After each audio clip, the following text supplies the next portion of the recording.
Bueno, buenas tardes. Aquí estamos ya en la clausura. Quiero pasaros a Alfonso Verdoy, que es su turno, al filósofo que nos va a hacer la síntesis de lo que ha sido este fin de semana, de las jornadas. Y luego os comento yo algo más. Bueno, Alfonso, todo tuyo. Bueno, Ana, gracias. Buenas tardes. Yo voy a intentar hacer un breve resumen de las principales ideas que se han dicho aquí.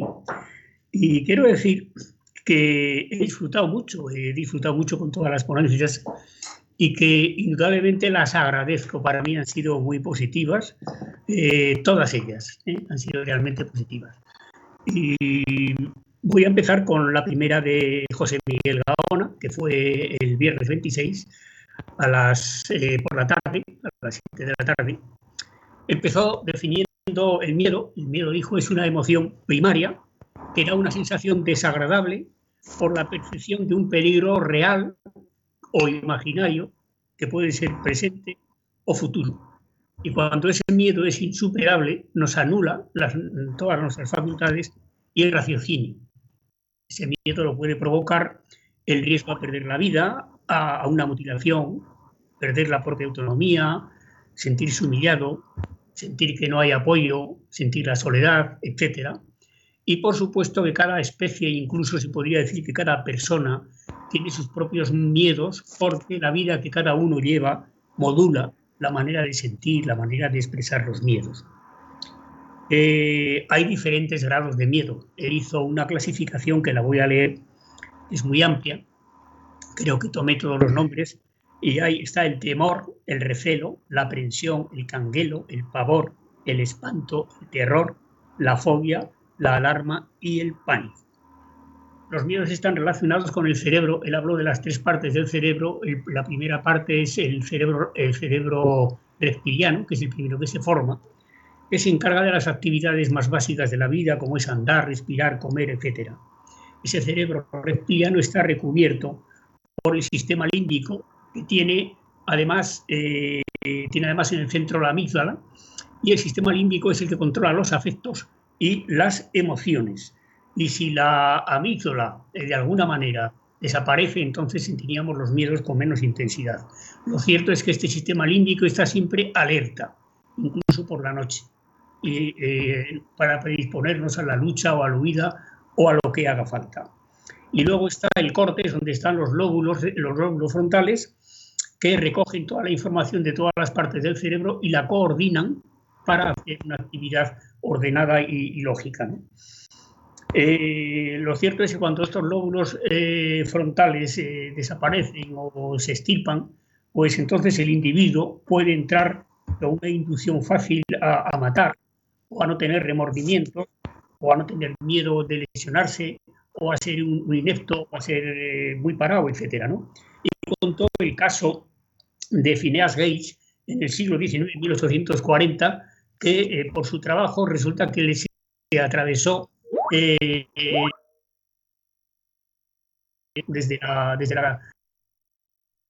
el cerebro con aquella barra, que no lo mató, y eso que la medicina entonces era muy eso. Lo que pasa es que la herida fue muy afortunada, y fue un hombre que estuvo siempre desorientado, con una conducta difícil, no tuvo suerte, no tuvo amigos, fue siempre un hombre violento y difícil de tratar.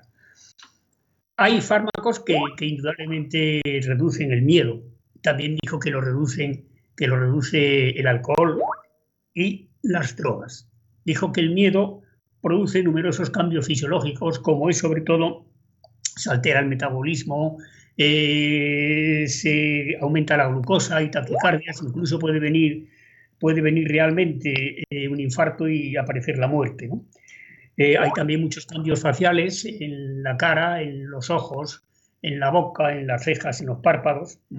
Y cuando ese miedo ha sido demasiado intenso, pues puede quedarse en nosotros y funcionar como una fobia que allí está. Los miedos, dijo, que han cambiado mucho durante la historia. En el siglo XIX había un miedo predominante, que era el miedo a ser enterrado vivo, y que incluso se hacían ataúdes con una especie de señal para avisar si uno resulta que revivía dentro, para que lo socorrieran, ¿no? Y que hoy en día quizá el miedo es al contrario, el vivir demasiado mediante esas artilugios de la medicina. Luego habló de los miedos colectivos, puso el ejemplo de la experiencia de Orson Welles en los años 30 aproximadamente, contando en la radio la Guerra de los Mundos de H.G. Wells, que la gente creyó que era verdad que los extraterrestres estaban allí, habían llegado a la ciudad, y entonces la gente empezó a huir, a tirarse por las ventanas, muchos se suicidaron, etcétera, ¿no? El miedo colectivo es importante porque se llegó a crear un gran pánico. También hablo de la neurosis de guerra, y yo aquí tuve un problema, es que entonces se me fue la voz, y ya cuando recuperé es cuando hablaba de que la chica de la que había partido, que no sé lo que le pasó, mediante la hipnosis logró recordar lo que le había pasado y se liberó. También contó que su experiencia en el Teatro Cervantes, que quería pasar por esa experiencia, un teatro en el que de alguna manera se decía que había un fantasma o que había habido un crimen y tal, ¿no? Y él, una vez que estuvo solo y sin ruidos y sin luz, tuvo muchas experiencias extracorpóreas sin más, ¿no? Dijo que el miedo no podemos impedirlo, pero sí que podemos regularlo, y que la mejor medida es la terapia conductual, y sobre todo haciendo ensayos virtuales con esa terapia conductual, y también la desensibilización sistemática. Bien. Al día siguiente pasó a decir las ideas fundamentales de Enrique Martínez Lozano. Habló que el niño que tiene falta de apego materno, esa es la fuente de su miedo y de la desconfianza. Asistió a unas experiencias de neuroimágenes de grupos de niños que habían vivido en una familia con cariño, a los que habían vivido en un orfanato, y entonces las distintas en los niños de las familias era el cerebro muy brillante, en las otras era un cerebro muy apagado, muy triste.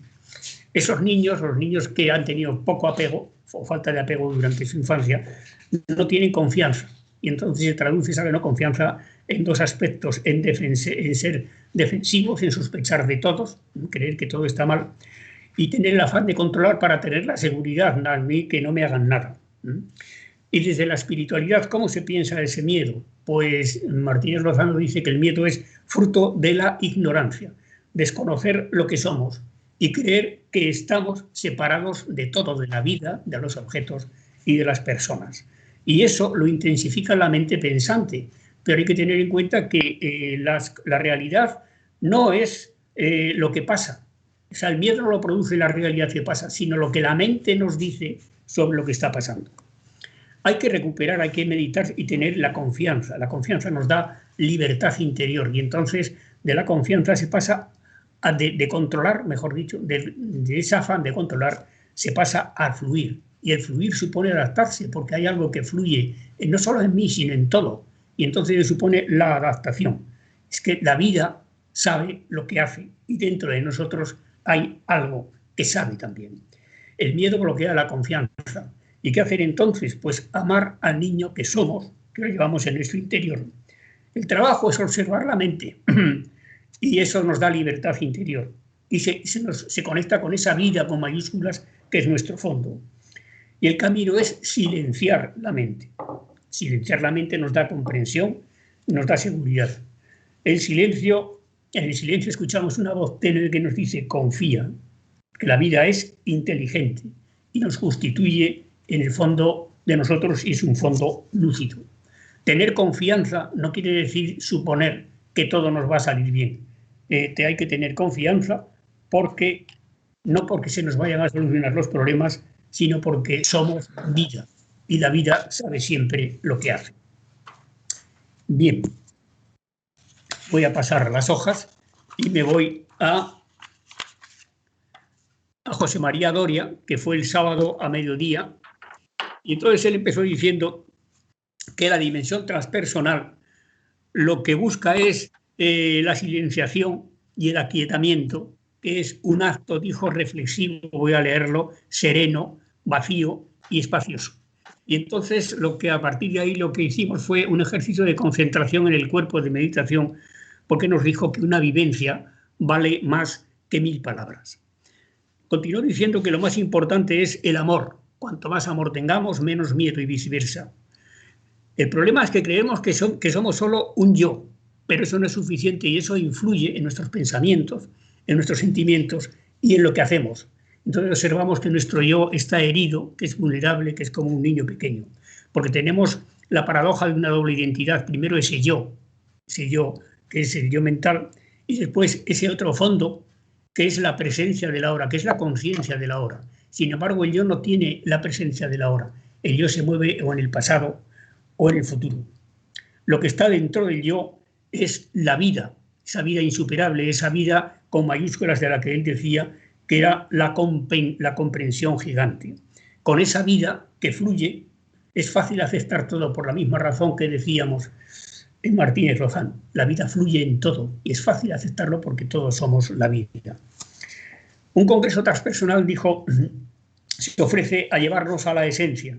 Es una esencia, dice él, leo estas palabras porque me parecía muy interesante, desnuda, vacía, conciencia y presencia, apertura del corazón, comprensión y colaboración.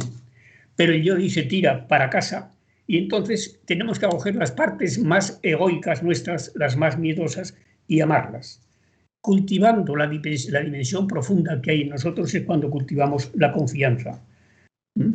Y no se puede pensar en esa confianza, en ese fondo que tenemos, porque no es objeto, pero desde ese fondo yo puedo meditar. La meditación me permite ver el yo, la meditación me permite ver el yo y me permite además ver mis miedos y poder gestionarlos mejor. Él proponía que no solamente necesitábamos la meditación, él habló de un mínimo de 22 minutos diarios, sino que a eso había que unirle una buena calidad de sueño, durar las horas necesarias, una buena alimentación, una alimentación sana y hacer ejercicios físicos. Dijo que realmente vivimos siempre en el ego, pero que de cuando en cuando hay chispazos, y esos chispazos pueden durar instantes o pueden durar horas, y en esas horas a veces nosotros comprendemos que estamos secuestrados por el yo, y entonces más o menos nos liberamos. Y que la mejor manera es no huir, no evasión del miedo, porque con la evasión no se madura. Bien, después de José María Doria, por la tarde estuvo Virginia Gabuel, que nos habló del complejo de Jonás. Nos dijo que tanto los cuentos como los textos sagrados son realmente metáforas psicológicas. Así que cada uno de nosotros es de alguna manera todos los personajes de los cuentos y también somos Jonás. Emplea la palabra del complejo de Jonás, del complejo en el sentido de Jung, que es querer hacer nuestro sueño. Y que los terapeutas damos herramientas a los pacientes para que resuelvan su problema, pero que la psicología transpersonal da herramientas para ir más allá de la patología que en ese momento sentí. Nos puso el ejemplo de una alumna que le regaló una muñeca que estaba articulada, y esa muñeca articulada la metía en una cajita. La cajita era muy justa y entonces si soltaba la mano, la tapa se levantaba porque la muñeca presionaba hacia arriba. Y entonces ella volvía a apretar y volvía a cerrarse, pero de nuevo la muñequita tiraba hacia arriba. Y dijo que desde la vieja psicología lo ideal era mantener la caja cerrada. Pero desde la psicología transpersonal había que encontrar la salida. ¿Qué era la cajita? ¿Qué es no aceptar la cajita? La cajita es el miedo a los propios talentos. Dijo que cuando huimos de algo, hacemos lo mismo que Jonás, cogemos siempre un barco equivocado. Luego del barco nos tiran, se nos traga la ballena es el inconsciente, y la ballena luego nos vomita, y si nadamos hacia el puerto, iremos a descubrir nuestra tarea, cumplir nuestra tarea, pero si nadamos hacia el centro, eso significa que tenemos un auto-odio. ¿Y por qué? Porque tenemos los impedimentos dentro. Entonces, con respecto a la cajita y con respecto a nadar, decía que hacemos músculos a través de los obstáculos. Dice, si no fuera por circunstancias adversas, muchos no seríamos lo que hoy somos. Pero si nadamos hacia adentro, es realmente cuestión del auto-odio. Tememos nuestros talentos, tememos que se cumplan. Y tenemos que seguir nuestro camino, aunque a veces la familia, los amigos nos insten a quedarnos allí y podemos decir, bueno, pues ya volveré la semana que viene, pero yo me voy, tengo que irme. Marlowe dice, es una frase que ha citado también Mario, que el psiquiatra debe instar al paciente para ser impopular, ¿sí? Para que haga realmente lo que a él le sale, lo que a él le gusta. Maslow dice es que si tengo éxito me van a tener envidia, me van a envidiar. Bueno, pues eso no tiene que tenerlo en cuenta. Vamos a seguir a buscar el éxito, pero no por el éxito, sino por ser nosotros. Por miedo a ese ego nos achicamos, nos metemos en la caja. Pero voy a ser yo. Dice, voy a ser leal a la familia, pero voy a ser yo. A continuación, habló de un muñequito que estaba vacío porque dijo que tenía intrafobia. Tenemos fobia a lo que tenemos dentro y le tenemos miedo. Pero dentro de nosotros hay una semilla de luz y conforme vamos saliendo poco a poco va aumentando cada vez más la conciencia y más la comprensión y más la seguridad. Eso de salir dijo que es un deporte interesante. Luego estuvo Juan Diego Duque a las 6 de la tarde. Él dijo que más que una conferencia nos iba a hacer una experiencia con nosotros, nos pedía permiso para ello, y que la ponencia iba a tener 3 partes, un encabezamiento, la experiencia y después la conversación sobre la experiencia. Habló de que es bueno superar el miedo, porque si no el miedo se transforma en sufrimiento. Dijo que la pandemia actual es un desafío a toda la especie, lo cual indica su nivel transpersonal. Dice que con la pandemia han aumentado mucho las consultas y las consultas tienen 2 afecciones. Por un lado es el riesgo que la persona siente y por otro lado es la oportunidad para crecer, que es lo mismo que nos han dicho anteriormente los 2 ponentes anteriores. La experiencia fue primero hacer unas respiraciones breves y fuertes sin llegar al pulmón, sin los pulmones, pensar en un miedo nuestro, cómo nos afecta y ver en qué zona se nos concreta. Y no intentar no sentirlo, saber si nos duele algo o no. Después vino una inspiración triangular que era taparse la nariz durante 5 segundos largos, inspirar por la nariz y expirar. Y entonces después de eso, durante un tiempo, la sensación sobre ese dolor era distinta y nos sentimos más distantes de esa sensación. Dices que tu experiencia es un producto subjetivo, no es tu propia reacción. ¿Con qué te has identificado ahora? Obsérvalo, pero eso no es tu realidad. Aquello con lo que te has identificado no es tu realidad. Después, el ejemplo era la respiración completa, que consistía que a la hora de inspirar sacar el vientre y a la hora de expirar meter el vientre hacia adentro, expulsando con el aire todo lo que habíamos sentido. Empezó diciendo que hacemos regir la vida por el pensamiento, como si fuese lo más importante, pero no lo es una parte. La mente es maravillosa, dijo, pero ojo, no para todo. Es buena, pero cuando aparece la mente en el niño empieza a recordar, empieza a anticipar. Pero si vivimos en la mente no tenemos más que recuerdos y anticipar el futuro. Pero realmente, lo que hace falta es que la conciencia sea presencia. El presente se requiere siempre la conciencia presente. La mente siempre nos identifica con algo y tenemos miedo precisamente por esa identificación y tenemos que despertar y esa es la verdadera base para vivir la vida, a conectar con esa base que está en el fondo de nosotros. Bien, después, hoy domingo, ha estado por la mañana Mario y a mí me ha pasado una desgracia, diría yo. Cuando él ha empezado a hablar de esa dialéctica tan bonita entre yo y el tú, con ese ejemplo del que le llama por teléfono, soy yo, pero ¿quién eres tú? Yo soy yo, tú eres tú.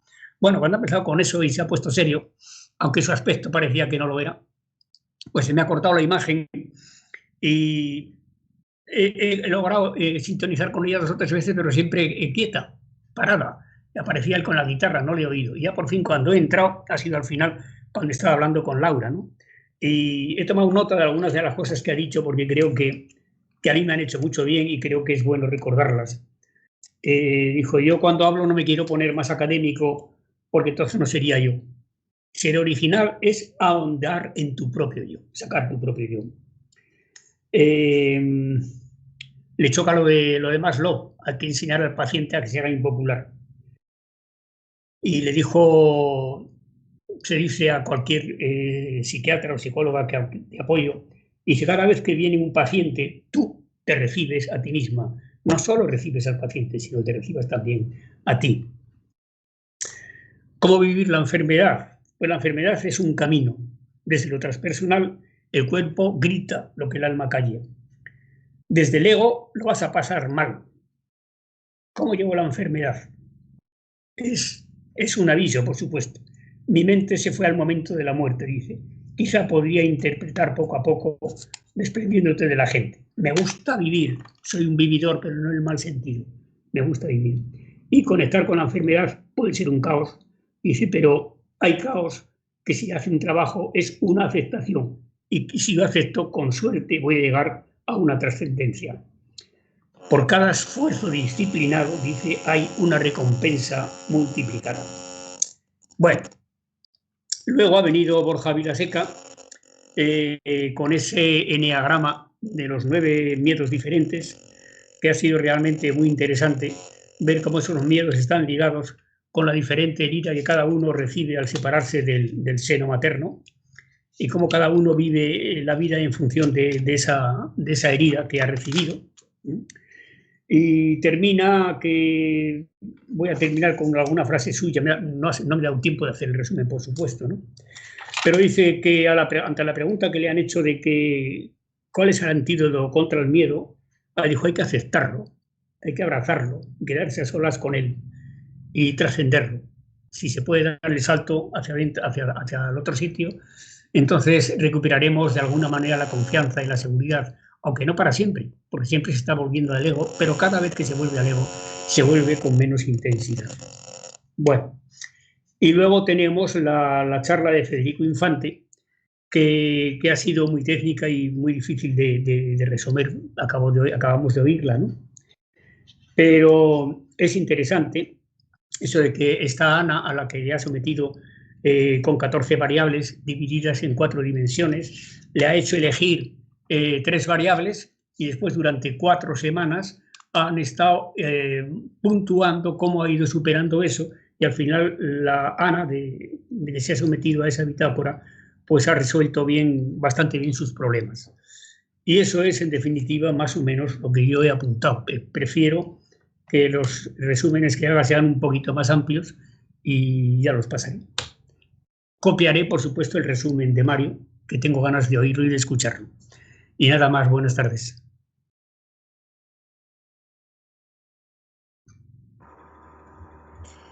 Muchas gracias, Alfonso. Siempre es un gusto escucharte y tenerte en nuestras jornadas y tener esos resúmenes, que no sé si lo habrá dicho antes porque no me ha dado tiempo a llegar.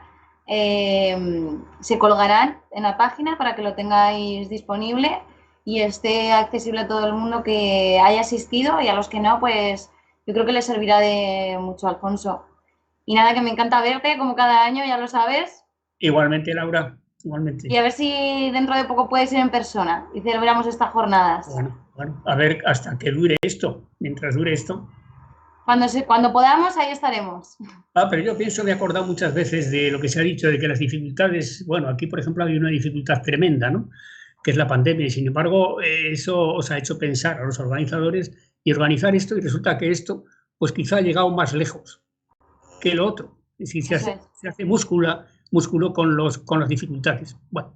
Eso es. Muchas gracias, Alfonso. Bueno, gracias. Yo nada, solamente... Antes no me ha dado tiempo y me iba a despedir después de Federico, pero bueno, he dicho, voy a entrar, así escucho a Alfonso y me voy con la tarea hecha.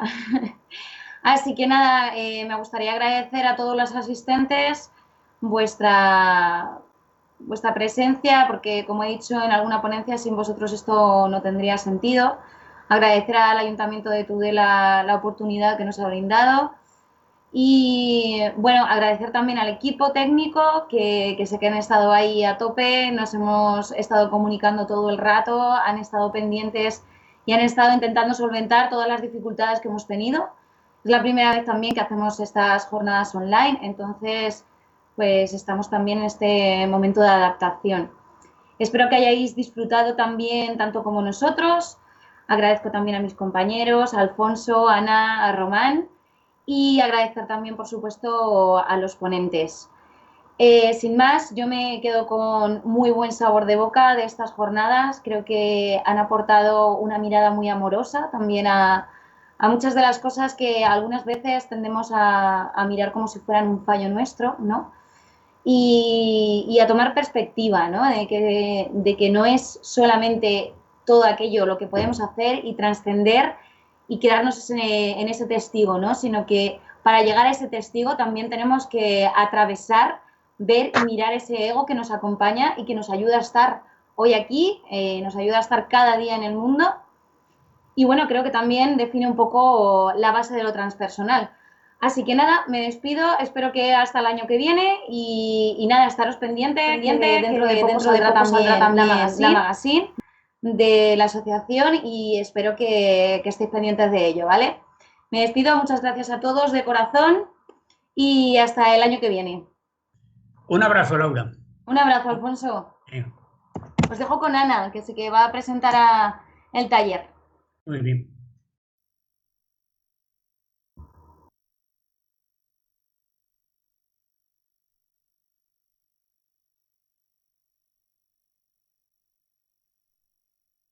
Sí, perdonad que no había activado el micro. Que ante todo quería decir también que nuestra intención es que estéis a gusto, que disfrutéis del tema de cada año de las jornadas.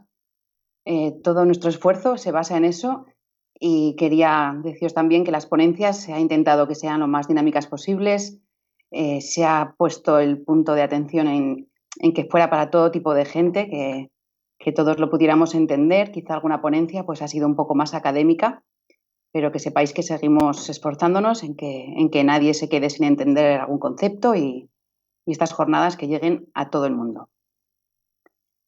No sé si os han servido de algo al final, después de todo este fin de semana tan intenso, hablando de cómo superar el miedo, que aún nos queda el taller práctico, que es un buen broche, aún nos queda un trabajito majo. Y haciendo referencia al primer ejercicio que hicimos en la presentación, pues no sé, era el de escribir en un papel a qué tenemos miedo, en qué parte del cuerpo creemos sentir ese miedo y cuál miedosos creemos que somos del 0 al 10.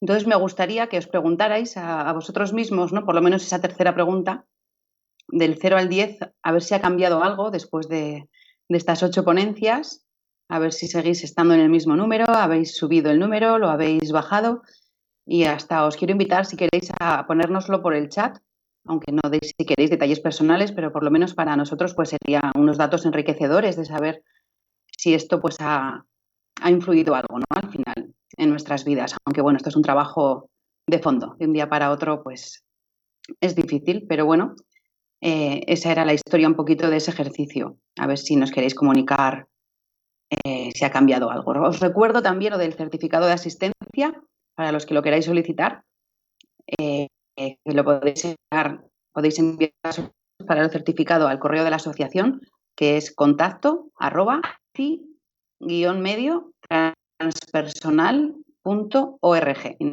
Necesitáis el certificado de asistencia, hará falta que nos enviéis el nombre y 2 apellidos para poder diseñar el certificado. Y luego también, si queréis recibir el regalo del centro Naturalmente, esas 21 grabaciones que están hechas y son para cambiar el hábito en 21 días. También os podéis pedir ese regalo que estará hasta el 10 de marzo disponible. A partir del 10 de marzo ya será de pago. No quiero despedirme también sin dar las gracias a los colaboradores, como es el Centro Naturalmente, que os estoy contando, la Asociación Española de Psicología Holística, con el gabinete de Charo Cuenca, Letras a la Taza, la librería de Tudela, que siempre nos aporta los libros de los ponentes, que sepáis, por lo menos los de aquí, que ellos han estudiado, han mirado los ponentes que van a estar y han pedido sus libros, por si queréis acercaros por allí a comprar alguno. Y luego Radio Tudela, Sonora FM, la cadena SER y cadena COPE. Darles las gracias un año más por ayudarnos y por colaborar con la difusión. Y ahora pues quiero leeros un poema de Rudolf Steiner, que es el fundador de la antroposofía, y allá por el siglo XIX pues escribió un poema sobre el miedo que os quiero trasladar. Me niego a someterme al miedo que aleja la alegría de mi libertad, que no me deja arriesgar nada, que me torna pequeño y mezquino, que me amarra, que no me deja ser directo y franco, que me persigue, que ocupa negativamente mi imaginación, que siempre pinta visiones sombrías. Mientras tanto, no quiero levantar barricadas por miedo del miedo. Yo quiero vivir y no quiero encerrarme. No quiero ser amigable por tener miedo de ser sincero. Quiero pisar firme porque estoy seguro y no por encubrir mi miedo. Y cuando me callo, quiero hacerlo por amor y no por temer las consecuencias de mis palabras. No quiero creer en algo solo por el miedo de no creer. Y no quiero filosofar por miedo de que algo pueda tocarme de cerca. No quiero simular solo porque tengo miedo de no ser amable. No quiero imponer algo que los otros por miedo de que puedan imponerme algo a mí. Por miedo a errar, no quiero tornarme inactivo. No quiero huir de vuelta hacia lo viejo o inaceptable por miedo de no sentirme seguro en lo nuevo. No quiero hacerme importante porque tengo miedo de que si no podría ser ignorado. Por convicción y amor quiero hacer lo que hago y dejar de hacer lo que dejo de hacer. Del miedo quiero arrancar el dominio y dárselo al amor. Y quiero creer en el reino que existe en mí. Pues esto escribió Rudolf Steiner en el siglo XIX. Como podéis ver, se podría haber escrito en cualquier momento. Ahora mismo también estaría muy actualizado, ¿verdad? Y nada, ya me pongo a hablar un poco del taller, de lo que nos queda, del cierre, del broche de las jornadas. Y recordaos pues, que para vuestra comodidad y para mejor aprovechamiento del taller se recomienda disponer de agua para beber, para estar bien hidratados, una libreta, papel y boli, unos tapones para los oídos y un antifaz, un ambiente de intimidad libre de ruidos e interrupciones, una salida externa de audio sin cascos, un lugar cómodo para sentarte relajado, algo de espacio para estar de pie y mover los brazos con amplitud, elaborar una lista previa de miedos personales que quizá pues, nos sirva, esta que hicimos en el primer ejercicio en la presentación, y predisposición a explorar y experimentar sin perjuicios y curiosidad para transitar y descubrir nuevos espacios físicos y o sutiles. Contaros que Ana se define como música, es docente, compositora y vocalista, graduada en la Berklee College of Music de Barcelona, técnica vocal, formada en el uso saludable de la voz, voicecraft y coach en hemogestión. Disciplinas que combina con el canto difónico y armónico. Instrumentos de alta vibración, sonoterapia y reiki para el desarrollo de las metodologías y herramientas prácticas para una evolución holística e integrativa del ser. Tenemos la suerte de tener a Ana Pérez, aquí es vecina de la Ribera de Navarra, nuestra queridísima Ana Pérez, que ya pues en unos minutos, ya no queda apenas nada. Recordaos que tendremos que darle al vídeo siguiente para poder entrar en el taller. Y nada, después del taller nos vemos un momentito y de verdad que lo disfrutéis, que abráis la mente, que os dejéis llevar y confiar en nosotros que os dejamos en buenas manos. El taller empieza a las 6:30 para el que no lo recuerde, así que aún tenéis unos minutitos para relajaros y entrar ya en ese ambiente de trabajo. Un saludo y hasta pronto.